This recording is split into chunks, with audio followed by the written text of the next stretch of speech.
Alerte rouge, l'acidification des océans franchit officiellement la limite de sécurité planétaire. Le Planetary Health Check 2025 nous le confirme. Notre planète est en train de vaciller. Depuis la révolution industrielle en Occident, un changement invisible se joue sous nos yeux. L'acidité de nos océans a bondi de 30 à 40%. Un niveau d'acidité que nos océans n'ont pas connu depuis plus de 800 000 ans. Ce chiffre peut paraître abstrait, mais les répercussions sont bien réelles. Les récifs coralliens meurent. Couplés à la surpêche industrielle, les chaînes alimentaires marines s'effondrent. Et avec elles, la sécurité alimentaire de millions de personnes. La cause ?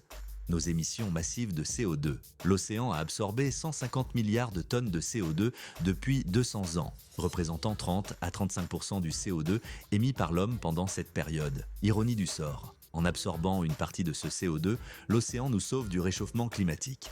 Mais ce sacrifice a un prix terrible.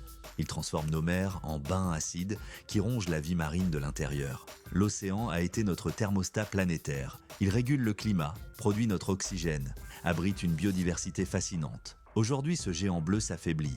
Températures en hausse, oxygène en chute libre, vagues de chaleur marine qui se multiplient. Tout le système Terre est en train de vaciller. 7 limites planétaires sont dans le rouge.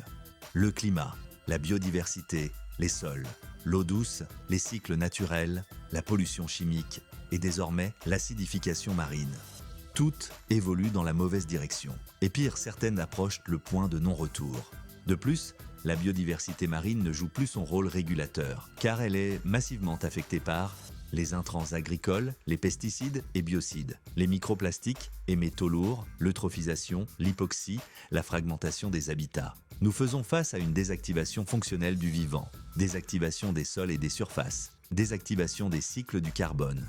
Il ne faut pas seulement décarboner, il nous faut de véritables mutations industrielles, arrêter la pollution des intrants chimiques, la pollution plastique et la pollution des rejets industriels.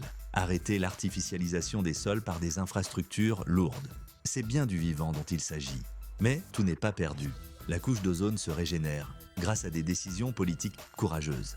La preuve qu'on peut inverser la tendance. Les peuples autochtones nous montrent aussi une autre voie, en respectant les limites naturelles, en protégeant leurs terres depuis des millénaires.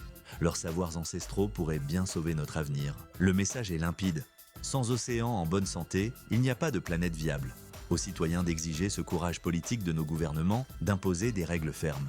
Nous avons le choix, subir l'effondrement ou enclencher la réparation. L'histoire montre qu'ensemble, nous pouvons tout changer. Il est temps d'agir.